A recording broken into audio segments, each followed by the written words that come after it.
हाँ जी, जय जिनेंद्र। गाइस, हम लोगों ने बिजनेस कम्युनिकेशन का सेकंड चैप्टर स्टार्ट किया था, एनरिचिंग वोकैबुलरी, राइट। और इसका इंट्रोडक्टरी पार्ट हम लोग कवर कर चुके थे, जो कि मैंने डायरेक्टली बुक से कवर किया था। इंट्रोडक्टरी पार्ट में बड़ी क्लियरली हम लोगों ने समझा था कि अगर हमें अपनी वोकैबुलरी अच्छी करनी है तो हमें किन किन चीज़ों पर ध्यान देना है, जिसमें सबसे पहली चॉइस ऑफ वर्ड्स, दूसरा क्या है सिनोनिम्स। तो सिनोनिम्स से स्टार्ट करते हैं हम लोग। आ जाइए। अब देखिए, सिनोनिम्स तो कितने भी हो सकते हैं। सिनोनिम्स का मतलब क्या है? कहता है words with the same meanings. तो कितने भी हो सकते हैं, एन नंबर हो सकते हैं। हम यहाँ पर सिर्फ वही कवर कर रहे हैं जो कि आपकी बुक में दिए गए हैं, आपके कोर्स में दिए गए हैं, मॉड्यूल में दिए गए हैं। उसके अलावा आप अपने एंड पर जितनी चाहे उतनी प्रैक्टिस कर सकते हैं।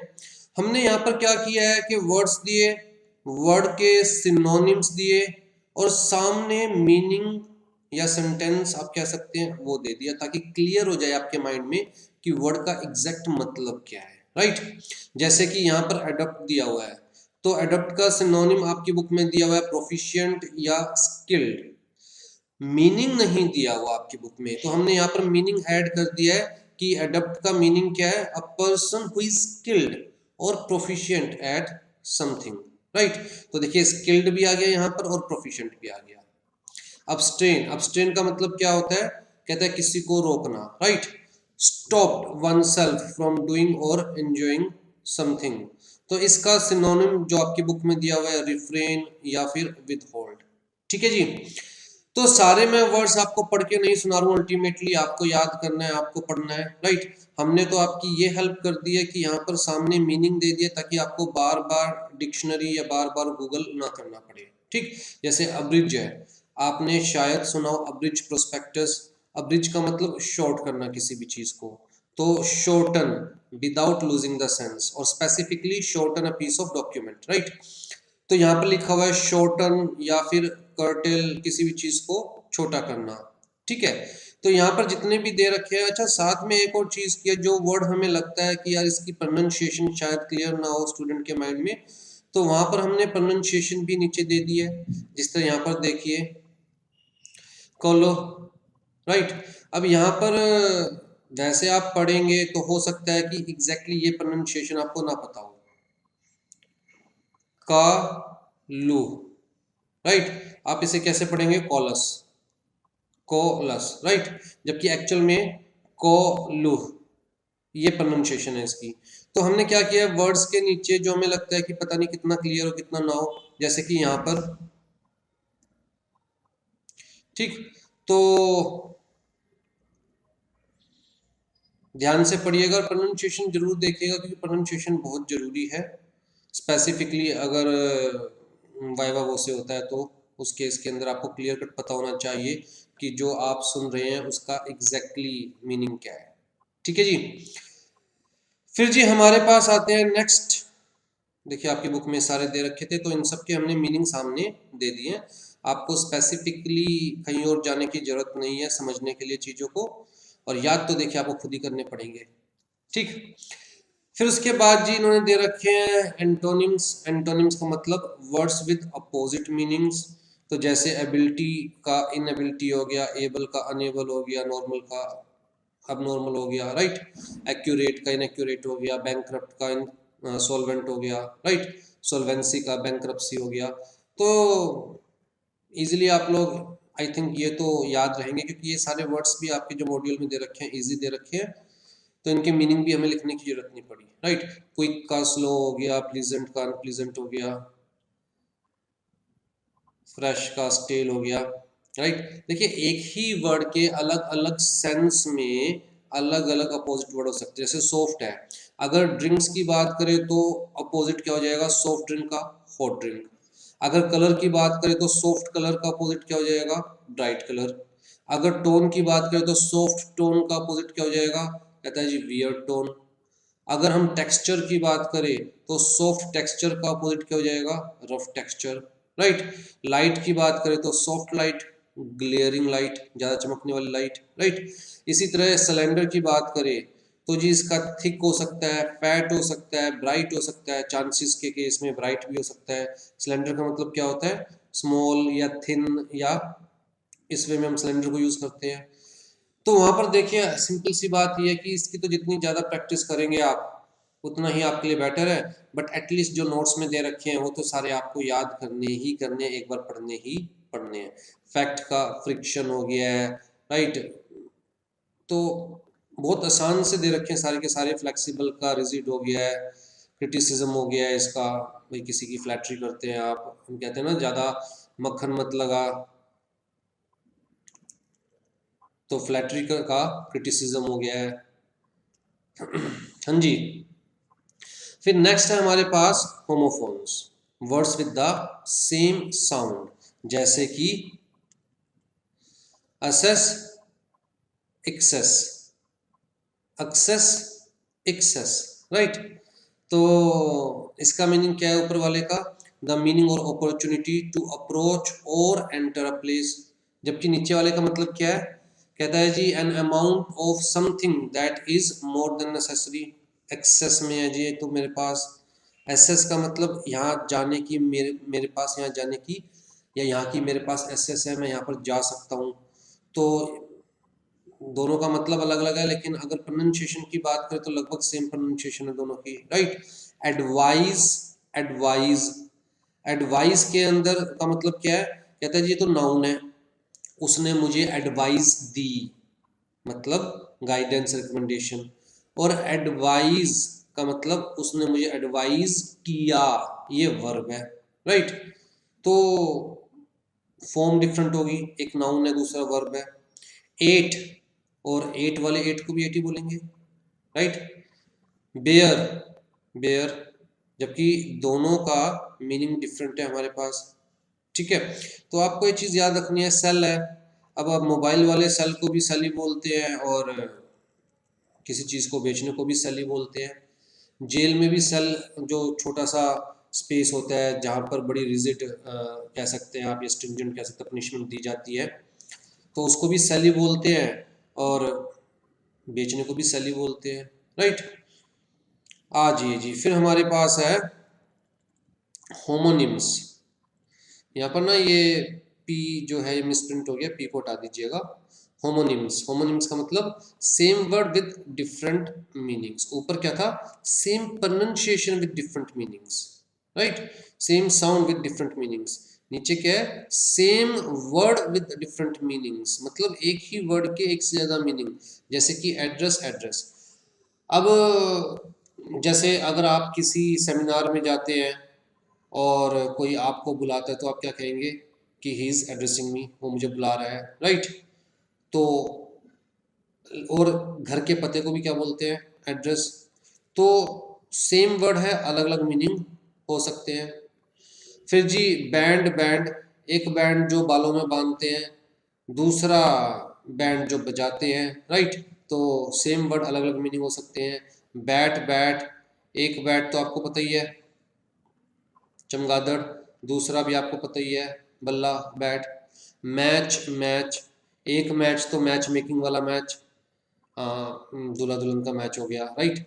एक मैच आपस में मैच होना, राइट। तो ये तो बड़े आसान से हैं, लेकिन फिर भी ठीक है, आपकी कन्वीनियंस के लिए सारी चीज़ें दे दी गई है। साथ में ये भी बता दिया है क्या एडजेक्टिव है, क्या एडवर्ब है, क्या वर्ब है, क्या नाउन है, थोड़ा सा माइंड में आपके रहेगा, ध्यान से पढ़िएगा। नीचे मतलब सामने मतलब भी बता दिया है, और इवन लाइन भी लिख दी है, ठीक है, ताकि आपको कोरिलेट करने में आसानी रहे। आ जाओ जी, फिर दे रखा है single word for a group of words.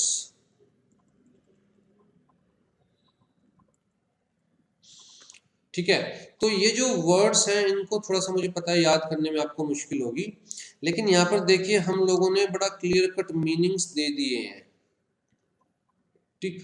तो मीनिंग्स आपको दे दिए हैं तो इजी, आई थिंक कुछ तो आपको इजी हो जाएगा, और साथ में कैसे प्रोनाउंस करना है वो भी दे दिया है। जैसे फर्स्ट वाला है हमारे पास एवुरस, एवुरस मतलब grid, inordinate desire to gain or hoard wealth, extreme greed for wealth or material gain, राइट। जिस तरह यहाँ पर दे रखा है हमने impregnable, in impregnable, in impregnable, right. तो unable to capture, to be captured या ब्रोकन इनटू, कोई भी ऐसी चीज जो टूट नहीं सकती, अनेबल टू बी डिफीटेड या ओवरकम, ठीक है। अमेचर है हमारे पास, a person who engages in a pursuit something on an unpaid, मतलब जो शौकिया कोई चीज सीखता है, अनपेड वे में शौकिया कोई चीज सीखता है, ना कि प्रोफेशनल बेसिस पे, तो हम बोलते हैं अमोचर, ठीक है। अब यहाँ पर देखिए मैं क्या प्रोनाउंस किया था, अमेचर, लेकिन एक्चुअल प्रोनाउंसिएशन क्या है, अमोचर।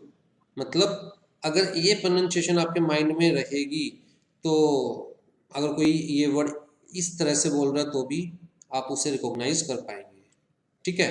फ्रेजिल, अब देखिए फ्रेजिल मुंह से निकला, जबकि एक्चुअल में इसकी प्रोनाउंसिएशन क्या है, फ्रेजेल, फ्रेजेल, ना कि फ्रेजिल, फ्रेजेल। तो थोड़ा सा प्रोनाउंसिएशन आपकी कन्वीनियंस के लिए हमने लिख दिया है, सामने मीनिंग भी लिख दिया है, तो आप इजीली, देखिए यहाँ पर टाइम तो आपको ही डिवोट करना पड़ेगा, सिंपल सी बात ये है।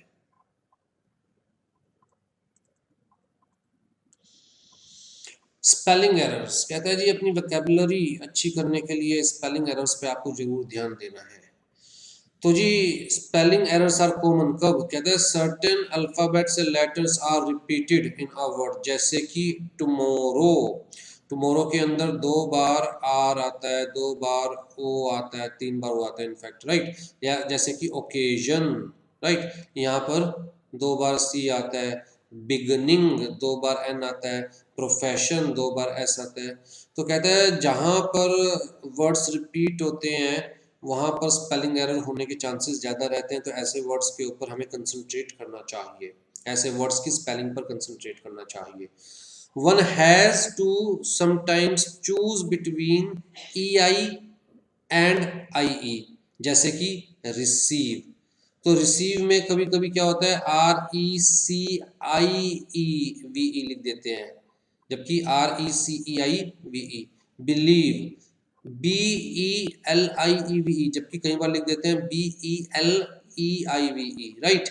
तो यहाँ पर इन्होंने एक तरह का रूल दे रखा है, कहता है it is interesting to note that we always use E I, E I believe में, right, E I after C, after C, जब भी सी के बाद ई आई यूज, मतलब आपको कंफ्यूजन है ई आई आएगा या आई ई आएगा, तो आफ्टर सी हमेशा ई आई आएगा, राइट, और बाकी जगह आई ई आएगा। जैसे रिसीव में आफ्टर सी ई आई आया, बिलीव में आफ्टर एल आई ई आया, ठीक है। तो ये दिमाग में रखिएगा, और ये एमसीक्यू के पॉइंट ऑफ व्यू से भी दिमाग में रखिएगा, ठीक। सी के बाद ई आई, बाकियों के बाद I E.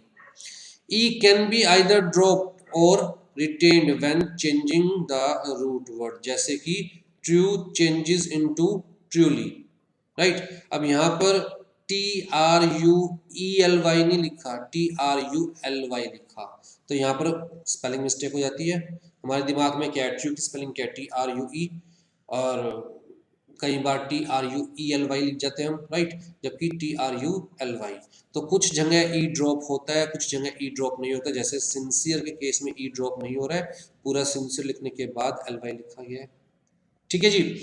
N extra letter at times alter the meaning of the word, जैसे कि फर्स्ट क्या है, कहता है लॉस, दूसरा क्या है lose, L O S C, L double O S C, right. अब लूज लिखते हुए दिमाग में रहता है यार एल ओ एस सी लिखेंगे, एल डब्ल्यू एस सी लिखेंगे, तो ऐसे वर्ड्स के ऊपर थोड़ा सा कंसंट्रेट करना चाहिए, ध्यान देना चाहिए। When noun and verb forms of the same words have different spellings, जैसे कि एडवाइस और एडवाइस ऊपर भी पढ़ा हमने, प्रैक्टिस और प्रैक्टिस ऊपर भी पढ़ा हमने, right. Words have the same pronunciation but different spelling, जैसे कि वेदर और वेदर, एक वेदर मौसम और दूसरा वेदर कि क्या करेगा नहीं करेगा, whether he will do it और नॉट, राइट। ब्रेक और ब्रेक, एक ब्रेक तो हैंड ब्रेक, कोई भी break, leg break, hand brake कोई भी कह लीजिए, दूसरा ब्रेक का मतलब विश्राम, रिसेस, राइट। देयर देयर, तो यहाँ पर थोड़ा सा ऐसे वर्ड्स के अंदर ध्यान रखना स्पेलिंग्स का।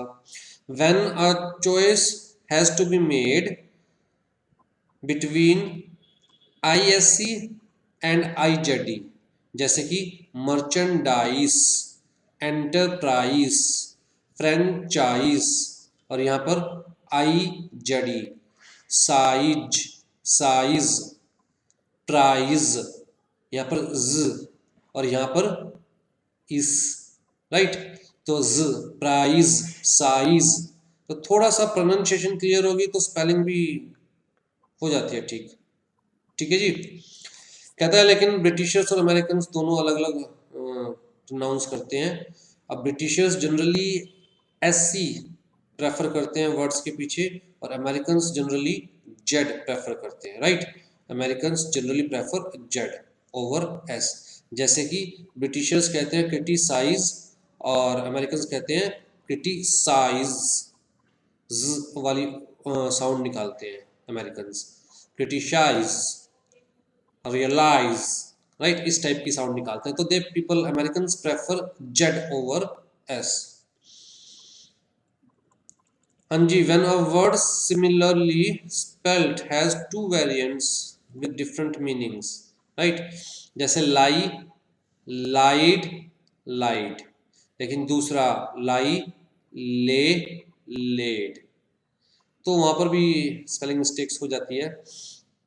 Correct words commonly misspelled as, अब यहाँ पर आपको स्पेलिंग्स दिमाग में रखनी है, जैसे एब्सेंस की, एकोमोडेट की, अचीव की, कैलेंडर की, लेसन की, रिसिप्ट की, टुमारो की। इन्होंने क्या रखा है कि इन वर्ड्स को हम जनरली मिसस्पेल्ड कर देते हैं और जनरली ये स्पेलिंग मिस्टेक्स हम करते हैं। एक बार बढ़ाई दे दीजिएगा, थोड़ा सा देख लीजिएगा, आपके दिमाग में रहना चाहिए। टुमारो तो मेरी फेवरेट है, खैर स्पेलिंग मिस्टेक्स तो मेरी फेवरेट है, मैं तो। हाँ जी, स्ट्रेस एंड रिदम, कहता है अगर आपको एग्जैक्टली पता हो कि एक वर्ड में कितनी रिदम्स है, कहाँ पर एग्जैक्टली हमें स्ट्रेस देना है, तो आप उसकी प्रोनाउंसिएशन बहुत इजीली मतलब सीख सकते हैं। ठीक है, जैसे कि इन जनरल हम लोग आइडिया कहते हैं, जबकि आइडिया एक्चुअल में आइडिया, राइट। तो वहां पर स्ट्रेस कहाँ जा रहा है, आई। कहते हैं कि पूरे वर्ड में एक ही मेन स्ट्रेस होता है, राइट। तो आपको दिमाग में रखना, जैसे यहाँ पर दे रखा है, इसको आप MCQ के पॉइंट ऑफ व्यू से दिमाग में रखिएगा। सिलेबल बोल लो, साइलेबल बोल लो, ठीक। Is the minimum rhythmic sound of a spoken language, कम से कम इतने सिलेबल्स तो आएंगे ही आएंगे एक वर्ड के अंदर। तो सिलेबल्स मतलब मिनिमम रिदमिक साउंड, जैसे फेम, फेम, फेम, नेम, एक ही साउंड आ रही है, चेंज नहीं हो रही, तो हम कहेंगे कि भाई इन वर्ड्स के अंदर सिर्फ एक ही सिलेबल्स है, right. Name, train, chain, claim, ठीक है। टू सिलेबल्स जैसे कि एड्रेस, तो मैंने यहाँ पर ना आपकी उसके लिए लिख दिया कि टू सिलेबल्स कौन से, address, confess, red, transgress, right. Three syllables का है हमारे पास, क्रीडेंशियल, सैक्रिफाइस, ठीक है, टारपोलिन, ठीक। फोर सिलेबल्स के हमारे पास, retribution, retribution, satisfaction, satisfaction, right. Transatlantic, transatlantic. Five syllables भी हो सकते हैं, जैसे कॉन्ग्लोमरेशन, अलग अलग साउंड आ रही है ना, कॉन्ग्लोमरेशन, तो फाइव सिलेबल्स है इसके अंदर। तो आपसे MCQ में पूछा जा सकता है, कोई वर्ड दे दिया और आपसे पूछा जाए बताइए इसके अंदर कितने सिलेबल्स है, तो आपको उसकी एग्जैक्ट प्रोनाउंसिएशन पता होनी चाहिए कि एक्चुअल में साउंड कितनी आ रही है, राइट। आ जाइए जी, एब्रीविएशंस। तो एब्रीविएशंस के अंदर तो क्या आपको समझाना है, बस आपको एब्रीविएशंस याद रखनी है, सिंपल सी बात ये है। Abbreviations come from the Latin word abbreviate जिसका मतलब है to shorten, which is related to brevi. Brevity सुना ना, ब्रीविटी, चीजों को शॉर्ट करके बताना, लेकिन शॉर्ट करते हुए ट्रू सेंस लूज नहीं होनी चाहिए, तो brevity short, right. In formal writings only those abbreviation should be used which are widely known. अगर आप अपने मन से किसी भी वर्ड की एब्रीविएशन यूज करेंगे, सामने वाला समझ नहीं पाएगा, ठीक है। तो जनरली हम लोगों को सिर्फ उन्हीं वर्ड्स की एब्रीविएशन यूज करनी चाहिए जो कि वाइडली नोन है। जैसे कि एग्जाम्पल की जगह हम ईजी लिख देते हैं, वो वाइडली नोन है, right. The rule about using these abbreviations is very simple. और रूल क्या है कि जहां हो सके मत यूज कीजिए एब्रीविएशन, राइट। क्योंकि एब्रीविएशन क्या है, इनफॉर्मल लैंग्वेज है, एक्चुअल में इंग्लिश में रिकॉग्नाइज थोड़ी ना एब्रीविएशन, सो तो हम लोग इनफॉर्मली लिख देते हैं। तो सिंपल सा रूल क्या है कि यूज मत कीजिए, डोंट यूज देम।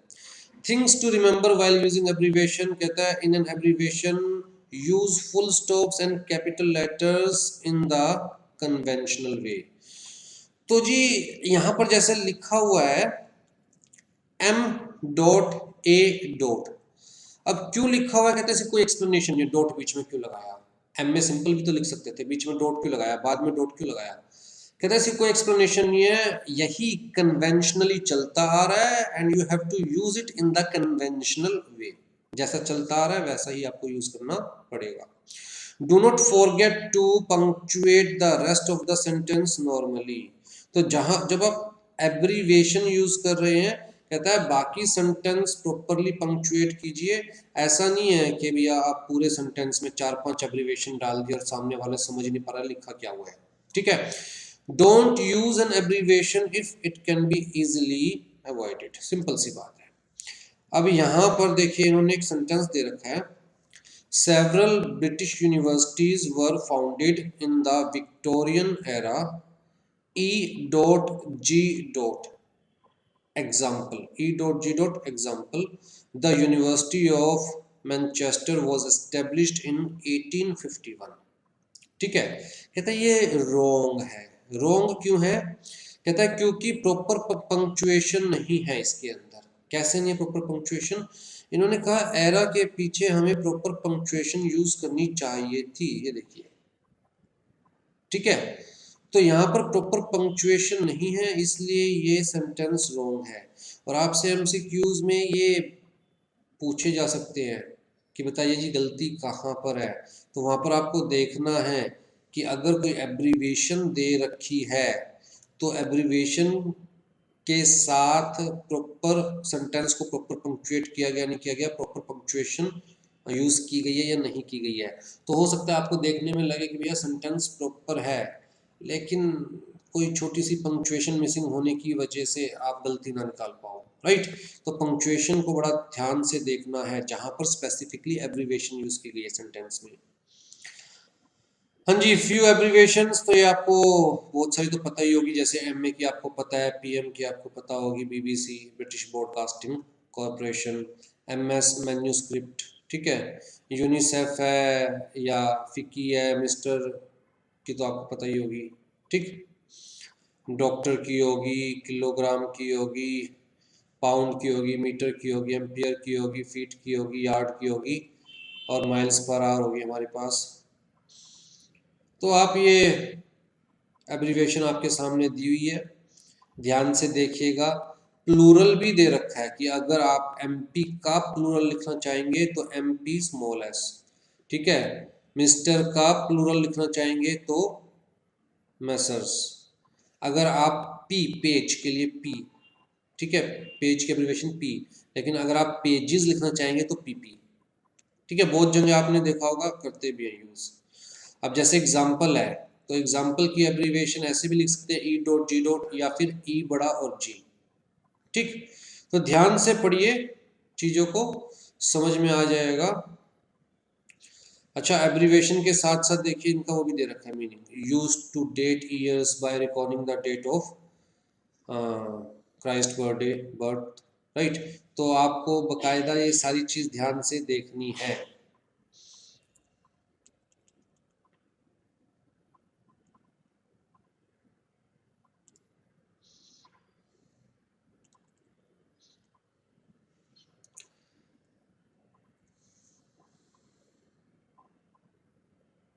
जैसे दे रखे ना PS का पोस्टम स्क्रिप्टम, मतलब abbreviation indicated last minute addition to the letter और document, right.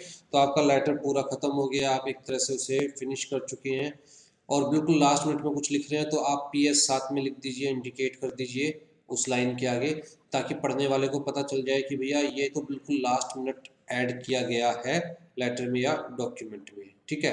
Add valorem, AV, ad valorem का मतलब क्या होता है, according to the value, right, in proportion to the value, according to the value. IA in absence, right, absentia, ठीक है। PhD वगैरह इस तो नॉर्मल सी चीजें आपको पता ही है सारी। हाँ जी, in formal academic prose it is undesirable to abbreviate words, कायदे से we must not use abbreviation, right. In following cases abbreviation should be avoided, जैसे कि कहता है कि हम थ्रू को THRU लिख दे, नाइट को NIT लिख दे, NITE लिख दे, तो कहता है इस टाइप के एब्रीवेशन यूज नहीं करनी चाहिए, दे आर नॉट रिकॉग्नाइज्ड, ठीक है, widely recognised. Day of the weeks या मंथ ऑफ द ईयर्स को एब्रीवेट नहीं करना चाहिए, वर्ड्स जो सेंटेंस की बिगिनिंग वाले वर्ड्स हैं उनको एब्रीवेट नहीं करना चाहिए, ऐसा नहीं आप सेंटेंस की एब्रीवेशन से स्टार्ट कर रहे हैं। पीपल्स नेम को एब्रीवेट नहीं करना चाहिए, निक नेम भी आप सिर्फ उन्हीं का यूज कर सकते हो जिनको आप बहुत अच्छे से जानते हो, राइट। कोर्सेज को एब्रीवेट नहीं करना चाहिए, जैसे इकोनॉमिक्स को इको लिख दिया, पॉलिटिकल साइंस को पोल SC लिख दिया, ठीक है जी। Acronyms are words form from the initial letters of the words, जैसे कि यूनिसेफ। तो यहाँ पर मेरा मेन मोटिव सिर्फ ये बताना था एक्रोनिम्स क्या होते हैं, ठीक है। तो यूनिसेफ हमने ऊपर देखा, United Nations international children emergency fund. अब इस पूरे मतलब इन सब वर्ड्स का हमने फर्स्ट अल्फ़ाबेट ले लिया, UNICEF, तो हम इसको क्या बोलेंगे, एक्रोनिम। इसको क्या बोलेंगे, एक्रोनिम। फिकी, federation of Indian chambers of commerce and industry. अच्छा, जो इसके अंदर जो असिस्टिंग या हेल्पिंग वर्ड्स होते हैं ना, जैसे ऑफ है, एंड है, दी है, उसको नहीं यूज करते हम, उसका मतलब इनिशियल वर्ड नहीं लेते, इनिशियल अल्फाबेट नहीं लेते उसका, ठीक है। एफ का लिया, आई का, सी का, सी का एंड आई का।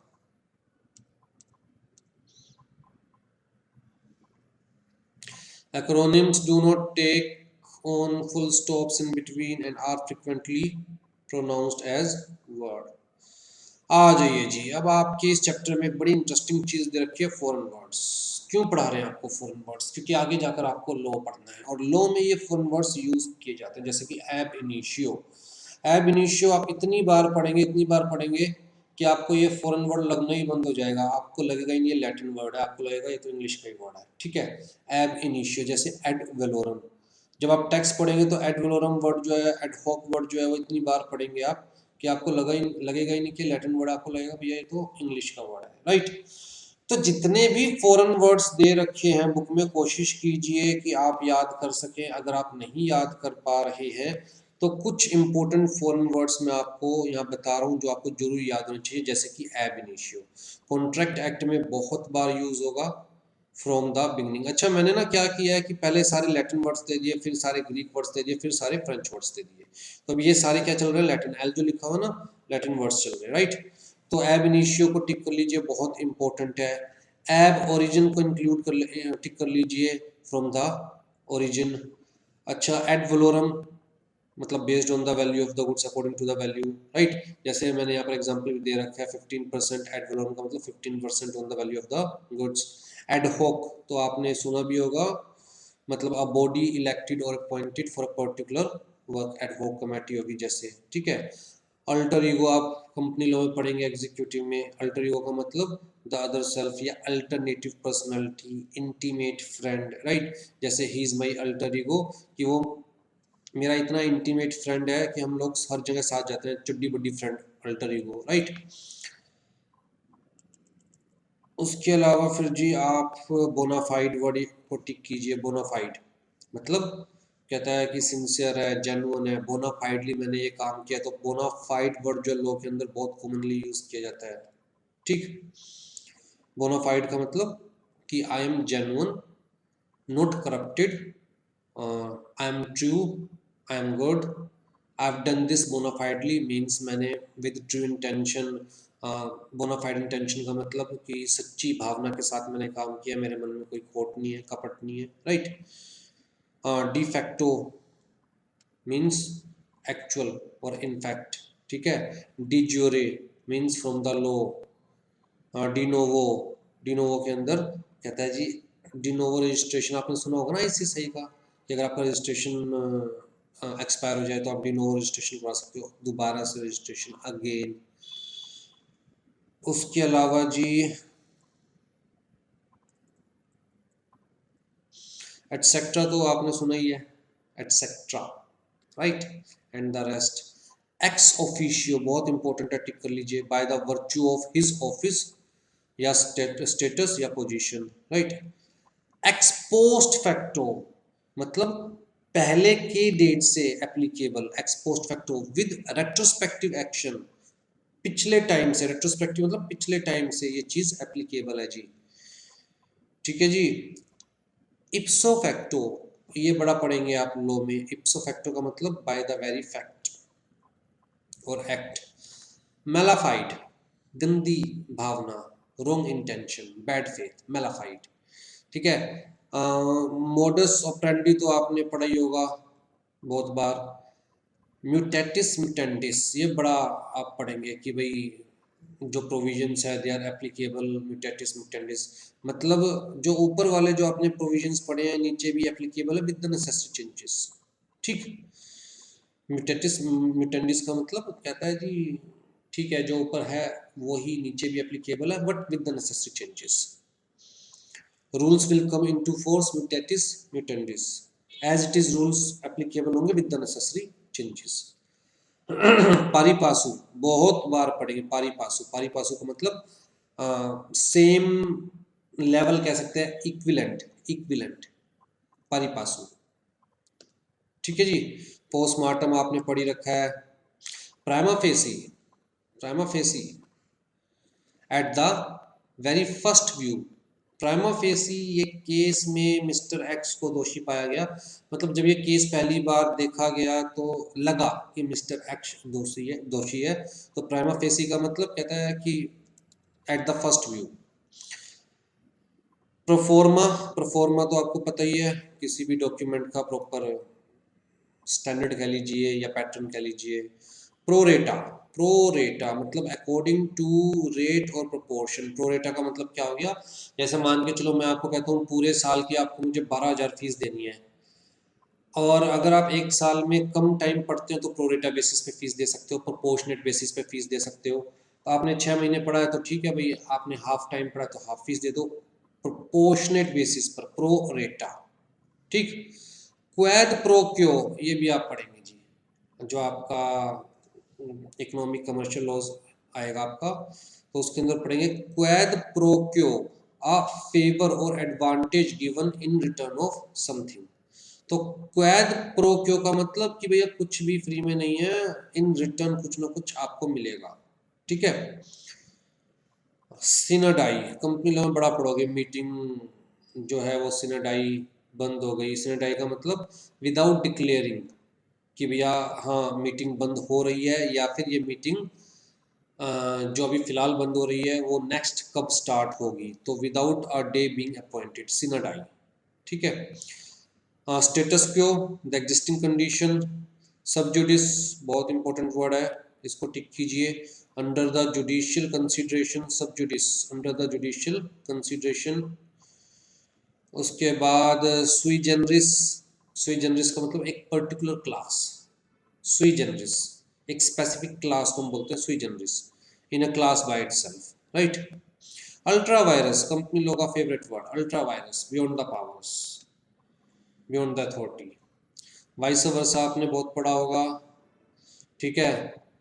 वाइवा वो से तो आपको पता ही होगा, ओरल एग्जामिनेशन। फ्रेंच वर्ड देखिए सबके नीचे मैंने वो भी दे रखा है, प्रोनाउंसिएशन भी दे रखी है, राइट। तो इन नोट्स को बनाने में बहुत मेहनत लगी है, हर वर्ड की प्रोनाउंसिएशन नेट से देखना, गूगल से देखना, लिखना, ठीक है, जहाँ जहाँ हमें लगा कि प्रोनाउंसिएशन की रिक्वायरमेंट है। फिर जी फ्रेंच वर्ड दे रखे हैं ऐसे ही, तो फ्रेंच वर्ड आप थोड़ी है, आप फ्रेंच वर्ड तो सारे याद कर सकते हैं। एला कार्टा तो आपको पता ही है, एला कार्ट जो है इवन टीवी चैनल्स के अंदर आता है ना कि आपको पैकेज लेना है या एला कार्ट कोई ऐड करवाना है, या फिर आप मेन्यू के अंदर कहते हैं कि एला कार्ट मेन्यू है या फिर बफे सिस्टम है, राइट। तो एला कार्ट का तो मतलब आपको पता ही है। फ्रेंच वर्ड्स बहुत जनरली यूज नहीं होते हमारे सीएस में, इसलिए बहुत सारे दिए भी नहीं हुए।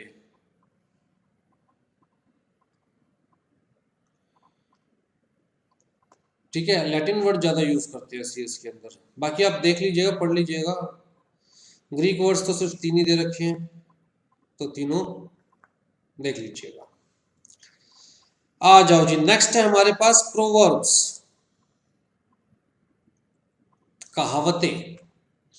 ठीक, तो मैंने क्या किया है कि प्रोवर्ब्स वही उठाइए जो आपकी बुक में दे रखी है, लेकिन उनके मीनिंग आसान कर दिए। आपकी बुक में अगर जो सामने मीनिंग्स दे रखे थे, बेसिकली आपकी बुक में तो सेंटेंस दे रखे थे, मीनिंग्स नहीं दे रखे थे, लेकिन मैंने सामने मीनिंग्स लिख दिए हैं, तो आप बहुत इजीली किसी प्रोवर्ब का मीनिंग समझ सकते हैं, राइट। जैसे कि hope springs eternal in the human breast, right. इसका मतलब वन नेवर लूजेस होप, हमें उम्मीद नहीं छोड़नी चाहिए, ठीक है। बेटर लेट देन नेवर, ये तो सबको ही पता है कि ना से देरी भली, ठीक है। Fools rush in where angels fear to thread, इसका मतलब जहां पर समझदार जिन चीज़ों को छेड़ने में समझदार भी हिचकिचाते हैं, जो पागल होते हैं वो उन चीज़ों में भी उलझना पसंद करते हैं, राइट।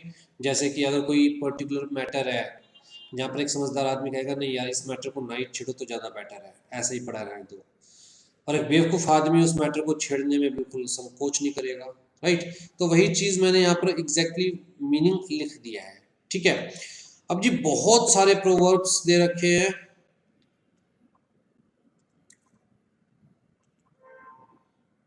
ये देखिए बहुत सारे प्रोवर्ब्स दे रखे हैं, तो आपको सारे प्रोवर्ब्स माइंड में होने चाहिए, सामने सबके लिखे हुए, पर इजी है proverbs. To have an axe to grind, right. Have personal interest to serve, तो अगर आप ध्यान से पढ़ेंगे ना कहीं आप इन्हें कोरिलेट कर लेंगे रियल लाइफ से। To keep the wool from the door, to have enough money to avert hunger और स्टारवेशन, मतलब भूखे भेड़िया को घर से दूर रखना, दरवाजे से दूर रखना, मतलब भूख को खुद से दूर रखने लायक पैसा होना। To keep a thing to oneself means सामने वाले को कुछ रिवील ना करना, अपने तक ही सीमित रखना। To make short work of means to finish your deal something quickly. To make amends मतलब to compensate someone for a grievance और इंजरी, राइट। तो अगर आप देखेंगे तो इजीली कोरिलेट कर लेंगे अगर थोड़ा सा टाइम देंगे। टाइम जरूर लगेगा इस चैप्टर में, 20 पेजेस के नोट्स हैं, बट अच्छा खासा टाइम लगने वाला है अगर आप याद रखना चाहते हैं तो, ठीक है। यहाँ पर और जो इस चैप्टर के अंदर कुछ वर्ड्स मुझे लगे कि भाई शायद आपको मीनिंग समझना है उनका, तो कुछ वर्ड्स की प्रोनाउंसिएशन मीनिंग सामने मैंने लिख दिया है। और जी लास्ट में हमारे पास इडम्स, इडम्स का मतलब मुहावरे, और बहुत सारे मुहावरे हैं, अगले 3-4 पेजेस में मुहावरे ही मुहावरे हैं। तो जी मुहावरे दे रखे हैं, आगे उनका मतलब दे रखा है, फ्रेजेस दे रखे हैं, आगे उनका मतलब दे रखा है, राइट। पढ़ना तो आपको है, याद तो आपको करना है, इसके अंदर I can't help you, right. तो ये तो कुछ ऐसी चीजें हैं, चैप्टर 2 में सारा ही कंटेंट ऐसा है जिसका बेसिकली आपको रट्टा मारना पड़ेगा, याद करना पड़ेगा। मैंने तो आपकी बेनिफिट के लिए कह लीजिए, एडवांटेज के लिए कह लीजिए, मैंने सिर्फ क्या किया है कि वर्ड्स के एग्जैक्ट मीनिंग्स लिख दिए ताकि समझने में आसानी हो जाए, चाहे वो ईडम्स है, चाहे वो प्रोवर्ब्स है, चाहे वो नॉर्मल वर्ड्स है, प्रोनाउंसिएशन लिख दिया है और प्रॉपर मीनिंग लिख दिए गए हैं। ठीक है, तो ये 20 पेजेस तैयार करने में मुझे 20 दिन से भी ज़्यादा टाइम देना पड़ा कि भाई क्या सबसे आसान वे में समझ सकते हो आप लोग, या फिर प्रोनाउंसिएशंस को चेक करने में बड़ा ही बोरिंग काम था। तो मैंने अपनी मेहनत वहाँ डिवोट की है, आपको अपनी मेहनत इन चीज़ों को याद करने में डिवोट करनी पड़ेगी। ठीक है जी। तो देखिए बहुत सारे इन्होंने इदम्स दे रखे हैं, जितने हो सके कर लीजिए। एक बार गो थ्रू तो सबसे कीजिए, ताकि स्पेसिफिकली एग्जाम से 2 दिन पहले एक बार गो थ्रू कर लीजिए, ताकि एग्जाम्स में याद आ जाए। 2 दिन में तो क्या ही भूलेंगे आप लोग, राइट। ये जी हमारा सेकंड चैप्टर है पूरा का पूरा। बेसिकली मेरा काम क्या था, इसके नोट्स को इजी बनाना, बुक से इजी बनाना, और आपको एक बार गाइड करना कि भाई आपको इसके अंदर क्या पढ़ना है। ठीक, बाकी इसके अंदर ऐसा कुछ नहीं है जो मुझे समझाना है या आपको समझना है। ये तो वो चैप्टर है जिसके नोट्स लेकर आप अपनी जेब में रखिए, जहाँ भी जाए नोट्स को साथ ले जाइए, और जितना टाइम मिले उतनी बार नोट्स खोल के पढ़ते रहिए। धीरे धीरे करके ये सारे वर्ड्स आपकी लाइफ का पार्ट बन जाएंगे, आपके डे टू डे लाइफ का पार्ट बन जाएंगे, और फिर इनको याद रखना मुश्किल नहीं होगा। ठीक है जी, चलिए, टेक केयर।